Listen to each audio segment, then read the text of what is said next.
All right, welcome. So in this video, I want to talk a little bit about different kinds of proof strategies, and in so doing, give you examples of a couple of these proofs that you might encounter, or you might want to write in your own proofs. So let's take a look here. The first thing I want to do is just reflect on a couple of the proofs that we've already looked at. So we've looked at maybe a handful of proofs up to this point. And these proofs have mostly been fairly simple in terms of both their subject matter and their structure, just to introduce us to these first type of proofs. And at least the two types that we've kind of looked at so far have been what we call formal and informal proofs. They've also been examples of what we might call a direct proof, and we'll see examples of indirect proofs later. Most of our proofs are direct, meaning we start at the premises and we go directly to the conclusion. And then the other kind of proof that we've maybe already seen an example of is what's called a vacuous proof. And these this is maybe a proof of the empty statement. If there's nothing to prove, then it's easy to prove it. It's very easy to prove nothing. And so we've actually seen one or two of those, and maybe we'll see another example of these. More often than not, we don't see a whole theorem that is itself vacuous, but we might encounter a case or one of the pieces of the proof that we're tackling itself might be vacuous. And usually when there's something vacuous, we can just sort of push it to the aside and not worry about it. But let's take a look first here at a couple other types of proof that you might encounter. And these, I'm going to just introduce this as sort of a menagerie of proofs. We're not going to exactly see an example of all of these right now, but in the next couple units, the next couple of videos rather, we will see examples of these different kinds of proofs. So let's just take a look at some of them here. So the first example I have here is called an exhaustive proof. And maybe like it sounds, the point of an exhaustive proof is to exhaust all the possibilities. So maybe you're trying to prove that for all combinations of some things, something happens, then maybe in an exhaustive proof, that means you would consider all the combinations, every single one. And sometimes an exhaustive proof can be exhaustive in the sense that it takes a long time or a lot of effort because maybe there are many, many cases that you need to cover. Okay? And so sometimes there's cleverness that goes into our exhaustive proof to trying to decide how to simplify it to make it not as much work as it might start out to be. Okay, let's take a look at another proof here. This goes back to the notion of a contrapositive that we looked at in an earlier video. So let's remind ourselves and think back to the idea of what a contrapositive is. First of all, remember a contrapositive has to do with a conditional like we have here, okay? Now this is sort of a more complicated conditional. But often when we're trying to prove any statement, a standard proof, a direct proof, we're trying to do that by starting at the premises, right? That's our assumption, and then arguing to the conclusion. That's how we carry out our normal proof from the premises to the conclusion. Well, in a proof by contrapositive, we say, hey, remember, we can apply this contrapositive to this implication, this conditional statement, which when you do the contrapositive, you switch the arrow around. So here I've swapped the location of the conclusion and the premises. That's sort of like turning my arrow backwards. And then you also have to negate both parts. So we get not C and then not the premises. So what the proof by contrapositive does is says turn things around. Start by assuming something negative up front here, and then try to argue that that leads to the negation of our premises. Now, this is sometimes when we apply this type of proof by contrapositive, at least the way that I've written it here, we think that it might be another kind as well, which is called a proof by contradiction. And that is specifically one where we're going to assume something is false, basically assume something that we think is false, rather, or know to be false, and show that it leads to a contradiction. It leads to something absurd. And we sort of have this fundamental belief in mathematics and logic that absurdities can't exist. So what is an absurdity is the simplest form of a contradiction that we looked at earlier would be something that is P and not P. So I think an example I gave earlier is I am over 21 and I am not over 21. And those are, it's not possible for that to be true. That is itself inherently a contradiction. It is always false. And so the way that a proof by contradiction goes, it says, well, assume we make some mathematical assumption. Then if because of that assumption down the road, we get a contradiction, an absurdity, then that original assumption must be false itself. It must be absurd. And so we use this proof. This is both of these types of proof by contrapositive and proof by contradiction. We call these indirect proofs, because instead of just directly arguing, these are my premises, I get to the conclusion, we sort of turn things on their back, we turn them upside down, and we argue kind of backwards in these cases, which is a perfectly effective and good way of writing a proof. So we will use that. Now, I think in this video we might see an example of one of these, maybe not both of these. So we'll take a look at that. But certainly in the next several videos we will look at examples of all of these. Another one, which we will get a lot of time to practice, is called a proof by induction. Specifically, we call this mathematical induction, and it is a kind of logical process that our human brains normally perform, but it is also one that can come into an error. So for instance, the idea of induction loosely, not mathematical induction, just logical induction that we humans apply, is that if something has happened several times reliably, then we expect it to happen again. And it can get us into trouble at times. One way that this can get us into trouble is that it's not always going to be guaranteed that just because something has happened 4 or 5 times reliably, it's going to happen again the 6th time. You can probably come up with a few good examples of when that might happen. The example that I always thought was funny, I can't remember if I saw this as a comic or something, or maybe my logic teacher told me, but they said the problem with induction is this. So imagine you were jumping off of a tall building and you fall and you apply the inductive reasoning, which is I passed one floor on the way down and I'm still okay, and I passed another floor on the way down, so I'm still okay, so I should be okay no matter how many floors I pass. Of course, the last floor is the real problematic one. And so the idea is that while in some scenarios, the scenario that we sometimes use to say that will always come true is the sun will come up tomorrow, we sort of expect that will be true at least throughout my lifetime. I'm not going to doubt that. That's a case where induction has worked. Well, there are other cases where induction doesn't work. Well, that means we should be careful about it. Well, what is mathematical induction? Well, it's a special version of this that we are guaranteed to work if we apply it properly. And so we're going to practice a lot of ways to do induction. And the power of induction, the thing that we use it for, is it gets us this infinite cases thing. So if it's happened once, twice, 3 times, then somehow we can use the machinery of induction to say, well, if it's happened at least this many times, then it will happen infinity. It will happen all the times. And sometimes that's a good thing. If we have to prove infinite proofs, sometimes we want some cool technique to do that. Otherwise, we'll have to spend infinite time, and I don't have infinite time to waste. So induction is, again, we'll have lots of opportunities to practice that, probably not in this video though. And then maybe a final one, I kind of put this one on there as just another example. In my menagerie, there's a lot of things we can put in the menagerie. I don't think in this series of videos I'll get to a diagonalization proof, maybe one, but the idea of diagonalization, it's used in a very sort of interesting and strange part of math, where all of a sudden we've got 2 different infinite size sets, and then we want to compare them to each other.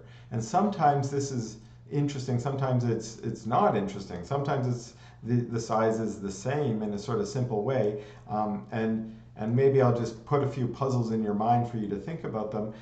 Which set is bigger, the set of the natural numbers or the set of the integers? Are there more integers because there's negatives? Did we double them up because there's two integers for every natural number? That's a good question. And then the other question is, well, if we can figure out that one, what about the real numbers? Are the real numbers more? Because between every two real numbers, there's another real number, okay? And in fact, between any two real numbers, there are infinite real numbers. So that's actually a bigger set. There's a bigger infinity. And how do we know that? Well, I can prove it with this technique called diagonalization. And what it really does is it picks out, it says, look, imagine you had all the integers and you tried to put them in a line and you wanted to match them up, partner them, say, with every real number. If they were the same number of real numbers as there were integers, then you could do that. Everyone would have a partner. But there are not. There are too many real numbers. And so what we usually do is we say, imagine they're all partnered up, and then we find a real number that's not partnered up. And that would be, the technique we use is called diagonalization. Again, I've waved my hands at that. That's sort of a magic wand because it's one of the most powerful techniques of proof that I've got in this list, at least, okay? And there are also even more interesting proof techniques that are probably in interesting sort of little corners of mathematics that I'm not even an expert in, that probably do some really cool, interesting mathematical proof structures that, well, if you ever get into that part of mathematics, you could investigate them more. But here we're just looking at a few interesting types of proof. Okay, so I want to do a proof here that's kind of useful for us because most of us, I presume, have a computer science interest. If not, that's our goal as a career. Then one thing that becomes important, especially when we start talking about circuits, logical circuits are built out of logical gates, is what we call them, that perform logical operations like and not and so on. And in fact, when it gets to the point that you're now the engineer that needs to plug these gates into some kind of a circuit board to make them work, you want to be able to do that as efficiently as possible. You don't want to waste resources. So you want to make sure, for one thing, that you sort of simplified things down, okay? And so one thing that might come up, now that's sort of to put it in context of, say, a circuit board designer, but also just as a logician, you might say, hey, look at these symbols here. These are the symbols we defined, the set of logical operators. And we might ask ourselves a couple questions. And the two that come to mind for me is, are these all the operators? Are there more that we're missing out on? Maybe there are other pieces of logic we haven't looked at yet that are worth mentioning. And then the other side of that coin is, if there are others, maybe there's infinite others. And that's what my little note says here. I could just make up others, and there are infinite others I could make up. Then do we really need all those other ones? Aren't they all maybe redundant in some way? And that's exactly what I want to sort of tackle right now, is I want to prove that indeed some set of operators are universal, meaning that they can capture all of the other ones, So as long as we have some set of operators, some subset of these maybe, then we can get them all. So let's take a look at them. So first thing I said here is, let's maybe look at a new operator. So I call this smiley face operator, so you can see it's P smiley face Q. And the reason I called it P smiley face Q is because I made it up, and it doesn't have a logical meaning that we would use it. We wouldn't use it for anything. And the reason we wouldn't use it for anything is we can see here that the truth values I gave it, true, false, true, false. And let's just think, remember, for and it was true, false, false, false. For or it was true, true, true, false, right? For if then it was true, false, true, true. So we got all these different patterns, but none of them had this pattern. Why didn't we have one with this pattern? True, false, true, false. And in fact, since there are 4 entries here in this column, there are actually 16 different ways we could assign trues and falses to these, starting with false, false, false, false, false, and ending with true, true, true, true, true.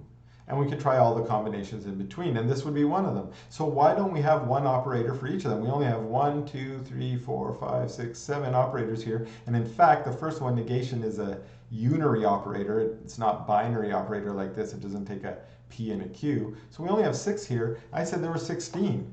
So where are the other 10, I guess? Why aren't we using them? Well, one reason is we can see here, this is logically equivalent to this row. So if we look at this row under Q, it just says true, true, false, false, true, true, false, false. So this row and this row are actually the same. Or column, I keep saying row, but these are columns. And since they're the same, that means a simplified version of this is just Q. So if what we mean is just Q, then we just write Q. We don't write P smiley face Q. And likewise, I mentioned another one earlier. I said another one is just false, false, false, false. It just gives you false all the time. Well, if the operator doesn't care what P and Q are, and it just gives you false, we just call it false. We just call it false. That's just false. So we simplify these things. So a lot of the operators, like smiley face or that all false one, that could exist, because they simplify away, they simplify to something even simpler than that, we don't use them. Okay. But then what about these ones? Are these ones all useful? And in fact, most of these ones are at least useful in normal, natural language expression, like in English, like we normally do. We use or, we use and, we use ifs and then. Okay, do we use if and only if? Well, we don't usually say it that way when we're talking to our friends and family. We don't say, I'll give you your dessert if and only if you finish your dinner. We just sort of understand when mom says you get dessert only if you finish your dinner, what she means, right? We understand what she means by that because she means this if and only if usually in that situation. At least that's how we expect it. And if she doesn't behave according to that, then we question her. We say, what did you mean? And we thought that's what you meant. Okay, so we do kind of use that. What about the exclusive or? Do we use that? Again, yeah, we sometimes when we say or in normal language, we mean exclusive or. Like your dinner comes with a soup or a salad. That usually means one or the other. You don't get both. Okay, but other times we mean the inclusive or. So all of these are useful and needed in normal language. Okay, but then let's put ourselves back into that circuit board designer's frame of mind. Do they need all of these? Because they might want to get rid of some of these if they can. Okay, and it turns out in a second here, we can, of course. Okay. So if we can do this, we usually call this set universal. So if there's some smaller set that we can use to encode all the possible logical statements or propositions we would want to, then we'll call that set universal. And we're going to take for the moment, at least you can take my word for it, that these ones are universal for the moment. If you don't trust me, in a second I'm going to prove it, but if you don't trust me, these ones are universal.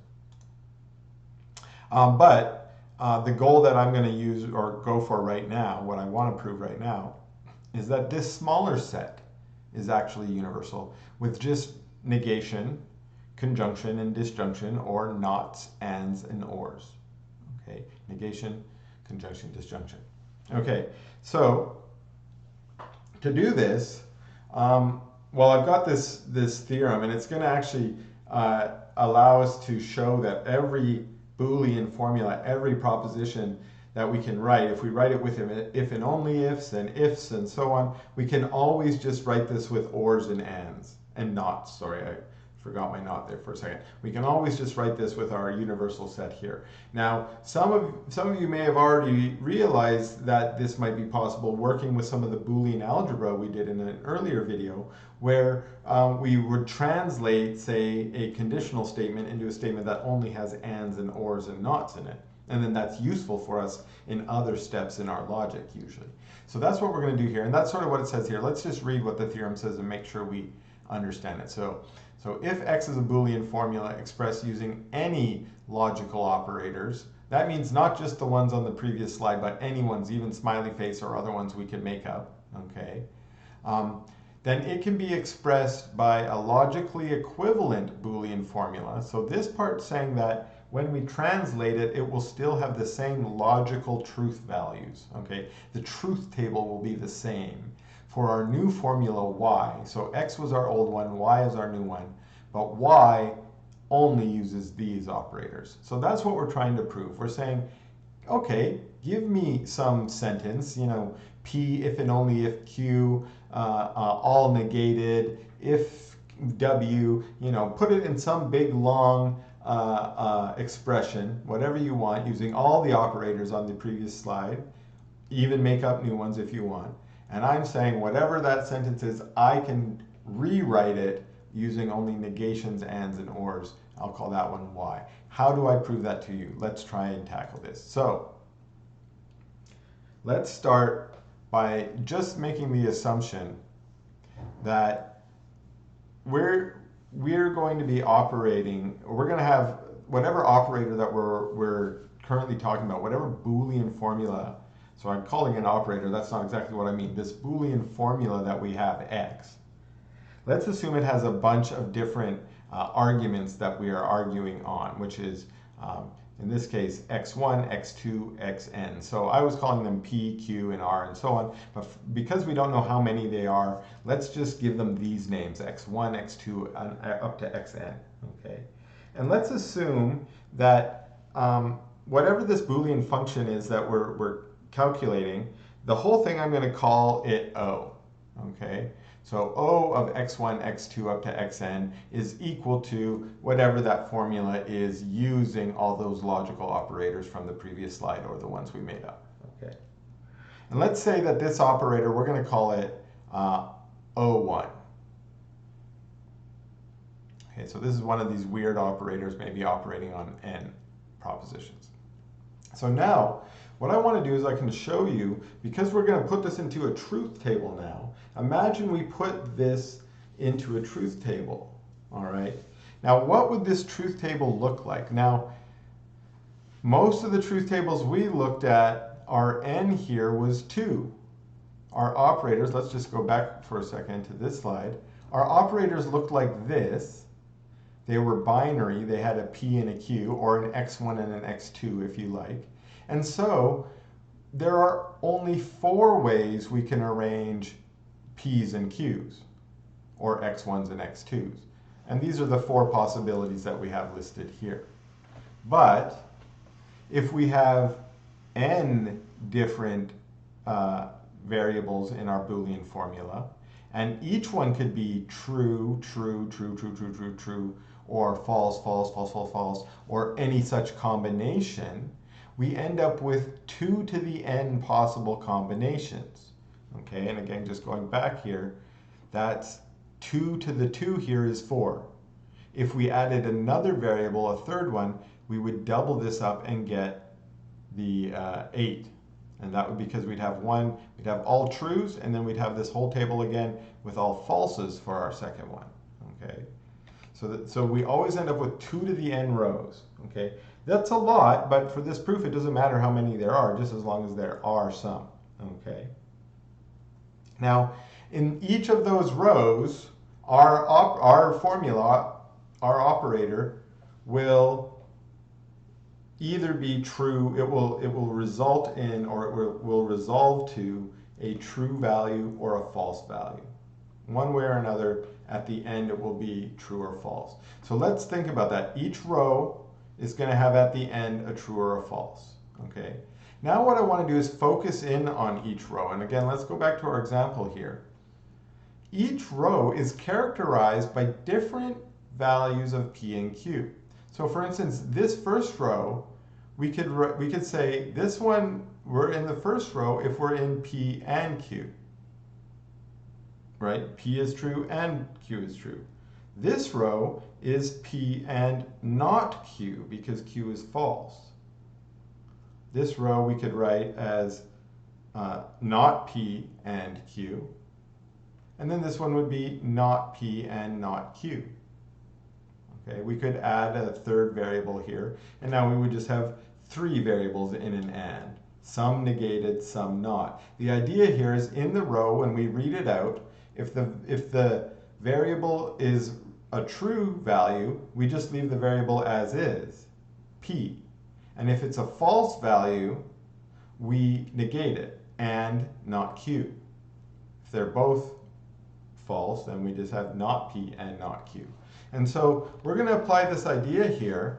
So now we're going to say, now consider all the rows, each one, but we're only going to look at the rows where they're true. So again, let's go back to our example here. Which rows were they true? This one here, and this one here. Okay. So what we could say here now is this symbol is true. This weird operator is true if we're in one of 2 rows. If we're in the first row or we're in the third row. Well, how can we express being in those rows? Well, we just said, if we're in the first row, it's when P and Q is true. And if we're in the third row, that's when not P and Q is true. So we could rewrite this whole symbol as P and Q or not P and Q. P smiley face Q, according to our little argument there, we could write it as P and Q, because that's the first row over there, the 2 trues. Or, if we were in the third row, that would be not P and Q. Okay, and so what I've just done is I've taken smiley face, and I've written it using ands, ors, and nots.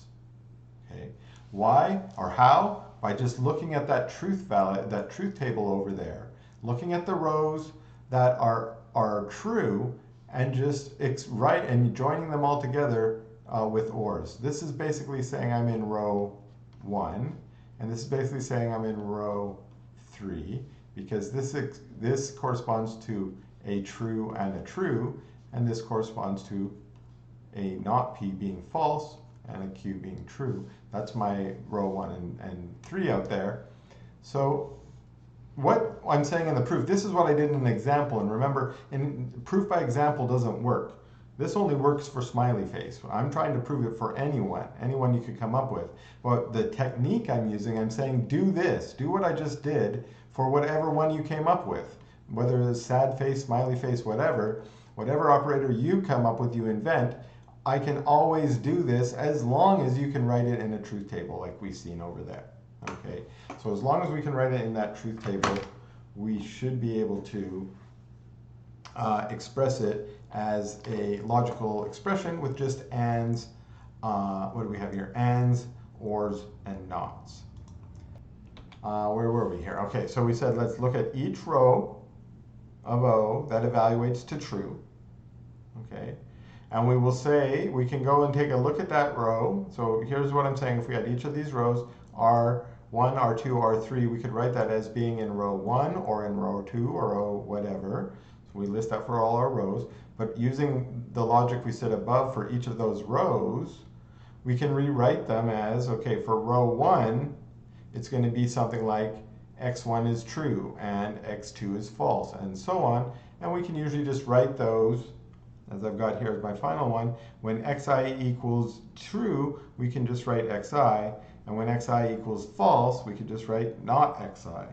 So that's what we had already done in our example. So it's basically saying here, pick any truth table you want, invent a formula for it. We can always translate that into a formula with ands, ors, and nots. So that's actually what we're done here. When we put it all together, we're going to get a bunch of rows that are ORed together. But each row itself is going to be a bunch of our variables, or xi's, and they're just going to be ANDed together, possibly negated. Now this form, this is what I've got from the title of my slide here, is disjunctive normal form. What disjunctive normal form is if you have a Boolean formula and it's written in this form, where it's a big long OR chain, but each of the ORs is a clause, we call these clauses, that is just conjunction, which is just ands with possibly negations in there, then you've written your formula in what we call disjunctive normal form. And at least for our purposes right now in these series of videos, we don't really need to know very much more about disjunctive normal form, other than maybe how to write sentences in disjunctive normal form, which is what we've done here.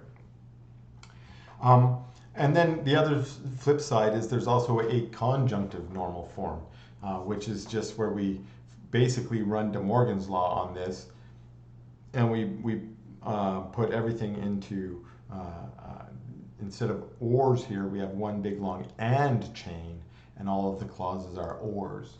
Okay, so there's basically flipping all of the ands and ors over gives us another form called conjunctive normal form.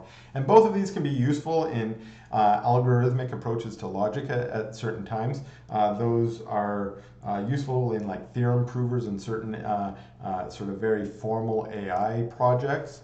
And if you're interested in those, you might end up going down that route. But for our purposes now, that's about all we need to know about disjunctive normal form, is it's kind of a tool for us to show that any logical operator can be expressed using just ands, ors, and nots.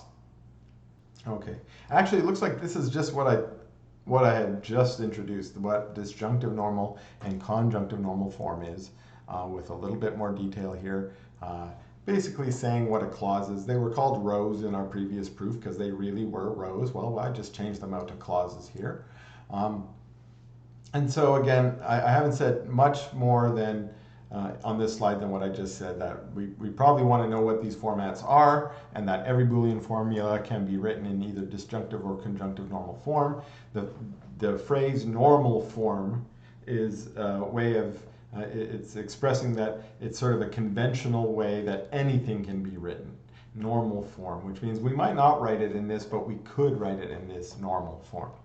And then what our proof did is it established everything could be written in disjunctive normal form, but it also established that everything, all other symbols can be written just using these three. So then the question might be, can we reduce this set of symbols even further? And the answer is yes. Actually, we can reduce it to two. We can delete out the and or the or, but not the not. We can't get rid of the not. The not is kind of important. Actually, we can get rid of the not, but not by just deleting it in one of these other ones. We can get rid of it by merging it with one of the other ones. And that's sort of the cool thing that we're going to look at next, which is now I want to introduce a NAND operator. And I picked NAND because it's usually the more common one, but we could have also picked NOR here. And I think I maybe mentioned in a previous video, the word NOR actually exists in English language, and we use it. We say neither nor, but we don't ever say NAND, or at least I've never heard anyone say NAND, and it kind of is a bizarre thing, but it means not and, not the and of, okay? And maybe that's because we have an easier way of expressing this in English. We would probably just run De Morgan's law on this, negate the P, negate the Q, and flip the and into an or, and speak that way instead. Naturally, that's the more natural way to say it and think than NAND. But what NAND is, as we can see here, is a not and, so you take the and then you negate it, okay? And so we could write a little truth table for that, and in fact I think I've got one down here. But my goal here is to show that this is indeed a universal operator. Now we write it this way, where we put the bar over the and symbol, so that's like the not and the and, so that's our NAND, okay? So here I'm just trying to show that this is universal. Now we're left with an extra tool here. Remember, one of the important things about discrete math is that we build these theorems as sort of a bedrock to stand on that we can build even higher from. So we have just said, we have just proven that those three operators are universal and not an or. So if I now want to prove that this operator is universal, I only need to show that those three other operators can be built with this one. So if I can build a not an and an or using this operator, then that means I can build anything, because I can build anything with ands, nots, and ors.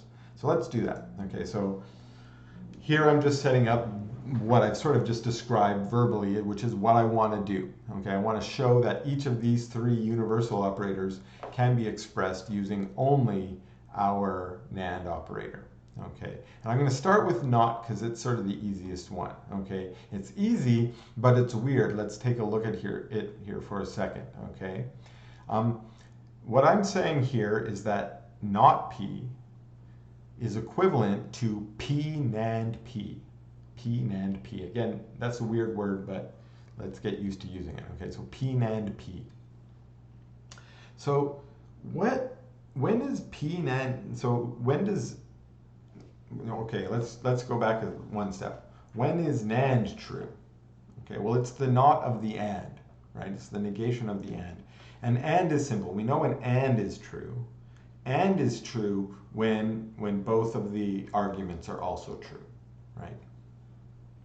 And so that means that's the only time when NAND now, is false. So and is true when both are true. NAND is false when both are true. So let's just consider the two possible cases for P NAND P. Okay, P NAND P. So I've actually got it out here in the truth table, but let's just go through them, okay? So if we have P, here I've written what not P is. Well, that's pretty straightforward, okay? Well, what is P and P? Well, when P is true, P and P is true. So NANDing it gives us false, which is what we're looking for. Likewise, when P is false, false and false is false, so we still stay false, and negating it gives us true. So in fact, NAND, or P NAND P, it's weird, my overbar didn't go where I wanted it to there apparently, but here P NAND P is indeed equivalent to not P. So here I chose to prove this by just giving a truth table. And often this can be the clearest way to prove anything regarding logic. If you can just show it in a truth table, then no one's going to question you, as long as your truth table is right. You could mess it up, right? But in this case, we did it correctly. If you can double check it and you know it's correct, then you're good. Okay, so we did not. Can we do the other ones? Okay. So the next one I've got here is P or Q is what I'm going to do here. Now, I've got this as a proof, but this probably isn't how I tackled it. I probably sat down and tried to figure it out by doing some scritches and scratches on some paper, and then when I figured it out, I got here. Now you'll notice I'm going to be doing a little bit of Boolean algebra to get where I'm going. I start here and I want to end here probably, right? That's where I want to be. And just like normal algebra, where we're doing equals, equals, equals, here we're doing equivalent, equivalent, equivalent. So we want it to only be using rules that are correct, okay? So let's look at my first rule here. Now, bear with me for a second. Why would I do this first rule is I look at the end and I say, where am I trying to go? I need some of these nots in here. Nots, all these NANDs are really nots, right? According to our definition up above here. So in order to get some knots in here, I'm starting out with something that doesn't have any knots at all. I decided to start with double negation because that gives me two knots to work with. Okay, so I say, okay, P or Q is equivalent to the double negation of P or Q. Okay, great. What do we do next? Well, if you've got not of an or not of an and, hopefully your instinct is De Morgan's law. So I'm going to go pump in De Morgan's law here. Okay. Now, to get here, to do De Morgan's law, what do? We bring the not inside and we distribute it over our two terms. But remember, De Morgan's law forces us to flip our sign. So our or turns to an and. Okay, so we're careful we did that. Now, this is the next step I want to do, which is careful. I should be looking out for these not ands, because not and is NAND. That's what I'm looking for. So I'm now just going to say, aha, this is like by definition. I know what a not and is. it's a NAND. Okay, so I've got this far. Imagine I'm this far. I'm at not P, NAND, not Q. Well, luckily, we already know how to do nots. Not P is P, NAND, P. So here I've replaced not P with P, NAND, P. And likewise here, using the same formula for Q. Q, NAND, Q to replace not Q. So we now have fully translated this symbology using OR, introducing some nots, but eventually eliminating them to get to only NANDs. So yes, so far, not and OR we can do with NAND. So what about AND? Okay, I've left it to the end because I guess it's a little bit trickier. It's not too much trickier, but let's take a look at this one. And again, here's the formula that I came up with. Okay, now I didn't just guess this again. I probably fiddled with this on some Scratch for a while and see where I could go. So let's see what the path I maybe did. Same instinct as before. I need some knots in there, right? So maybe double negation will work. So I use double negation. And now my instinct here might be to do De Morgan's like we just did up there, right? But here I need to fight my instinct. Because actually I should have two instincts here. One is De Morgan's, but the other one is, look, there's my thing, there's my NAND. This is my NAND, right? So actually, boom, I got a NAND, just call it NAND. And now what? Now I have not this. Well, how do we do nots? We just take that thing and we NAND it to itself, right? Take that thing, which is this, P NAND Q, and we NAND it to itself. P NAND Q, NANDed to P NAND Q. So again, we're done. We've got our formula. Okay. So actually, we've got these three different cases here that we proved. That's all we needed for to prove NAND is universal now, because we had previously already established that this set O1 that I've got here was already universal. Okay, so little exercise, little challenge that you might want to be working on. Try this for NOR now. NOR is also universal. And you can use this if you wanted, all of this as a guidance, but also this NAND operator. You now know that NAND is universal, so that might simplify things even further. Okay, I think I want to finish this video at least with one last sort of interesting example of proof. So we're sort of going through our menagerie, looking at some proofs, and we did that universality of the NAND operator. Well, let's look at a biconditional proof. So often we're proving sort of an if-then, a conditional. But here I've got us set up with a biconditional. Let's say we're trying to prove an if and only if. And this is common for us to try and prove as well, okay?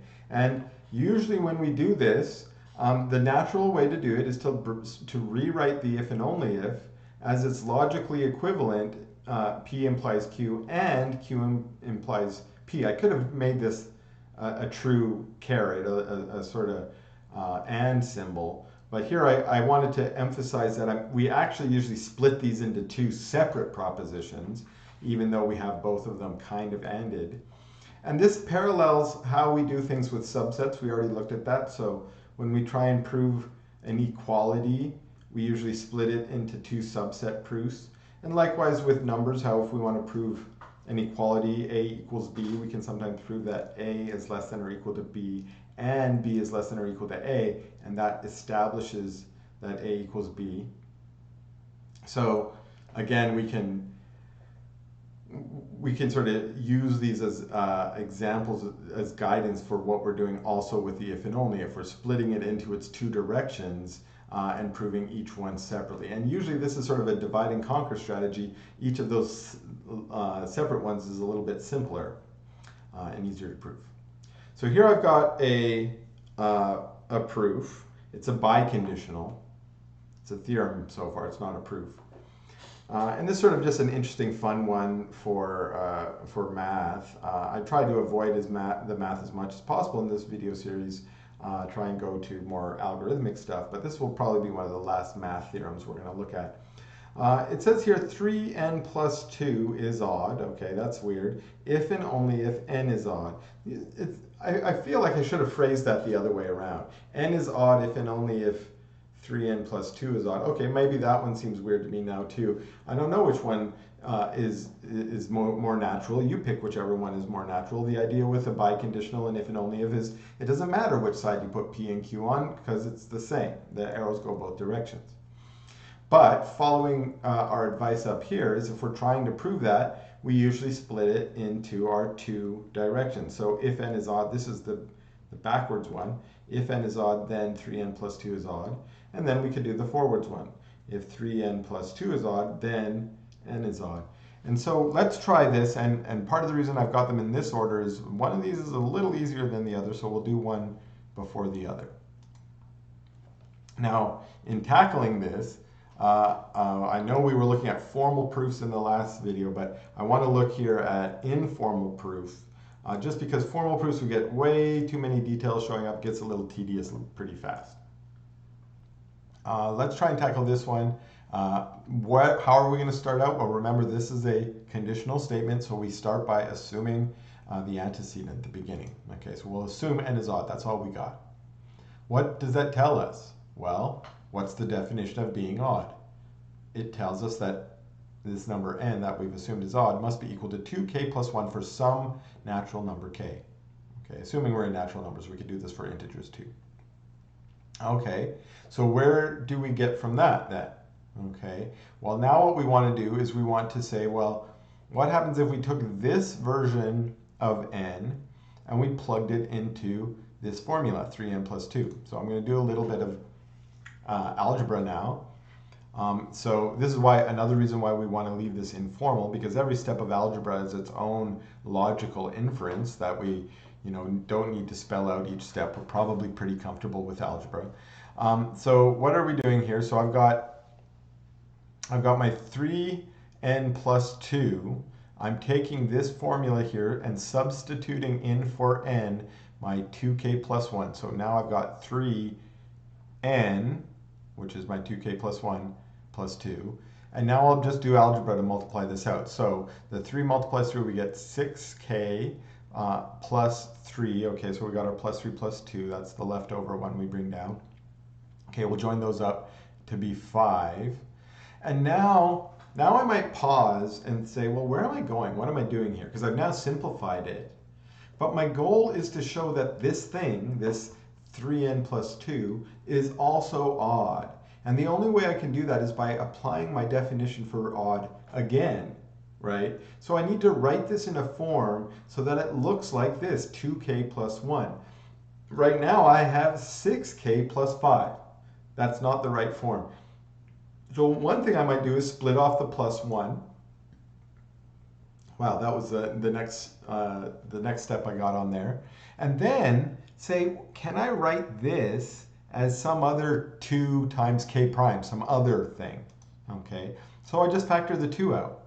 And I end up with 3k plus 2 inside. So now this business here is a natural number. How do we know that? Because k is a natural number, and 3 is a natural number, and 2 is a natural number, and natural numbers are closed under multiplying and addition. That's a lot of steps in there, okay? But again, as adult human beings, we're pretty comfortable with how natural numbers work, okay? So we know that if we take a natural number, multiply it by 3, and add 2, we still have a natural number, okay? So that's sort of the last conclusion here. 3k plus 2, it must be a natural number. So this is written in the right format, so this thing, 3n plus 2, must also be odd. Okay, for the moment, let's think about the other direction now. Hopefully, we look at that last proof and we go, hey, I could kind of just do that again. I should just start by saying, hey, this is equal to 2k plus 1, and then try and do some argument towards n. The problem is, going backwards is a lot more challenging. I don't want to say it's impossible, because it's not, but when you're doing it, you're going to kind of bend yourself in a pretzel trying to do it. And the reason is going backwards is more difficult. The best way to do it is to go forwards again, But to go forwards how? To go forwards with the contrapositive. So remember what the contrapositive is taking this and flipping it back around. So remember, if this is the backwards dimension, flipping it back around says if n is odd, then 3n plus 2 is odd. But the contrapositive flips it from odd to not odd. And of course, luckily, in numbers, if you're not odd, you're even. So another way of writing that is if you're even, then this 3n plus 2 must be even as well. So that's really what I'm going to do here. I'm going to say, and for a moment, see that this is going to allow us to go backwards, okay? So I might say here, assume this is odd, but then assume this is even. So assume we've got a case that would be a counterexample, something that would prove this lemma false, okay? So I'm going to assume for sake of argument that n is even, okay? What do I know about n being even? Again, applying the same proof technique as the last slide, I know that n must be equal to 2k because it's even now, no plus 1, right? For again, some k. All right, well, let's take our new version of n and substitute it in up here like we did before to get this value. So I've now plugged in 2k, little distribution, we get 6k. And then now, what format do we want to write it? Well, we want to be able to factor 2 out again. Can we? Yes, we can. Okay, 3k plus 1 is indeed an integer. So that means this original thing must have been even. Okay, so how does that work for us? What this is saying is this. Now, I went backwards. I said, imagine that n was even, then 3n plus 2 must be even. So let's see, how can I use this to make sure that this is what I prove? This is what I really want. Well, let's assume 3n plus 2 is odd. Well, according to this proof here, the only way, or rather, if n was even, this guarantees that 3n plus 2 must be even. This proof here tells us that if n was even, 3n plus 2 must be even. So now I'm going to apply a little backwards reasoning. I know 3n plus 2 is not even, so this proof couldn't have worked, so n must not have been even. So n must be odd. And that's the idea of the contrapositive, okay? Taking it backwards. That's also, we sort of smuggled in there, this is kind of two proofs in one, because a proof by contrapositive is kind of a proof by contradiction. So this is kind of a proof by contradiction as well, okay? But I'm going to emphasize here that it's a proof by contrapositive. All right, I think that's all I wanted to do for this particular video. So thanks a lot for watching, and we'll see you in that next video.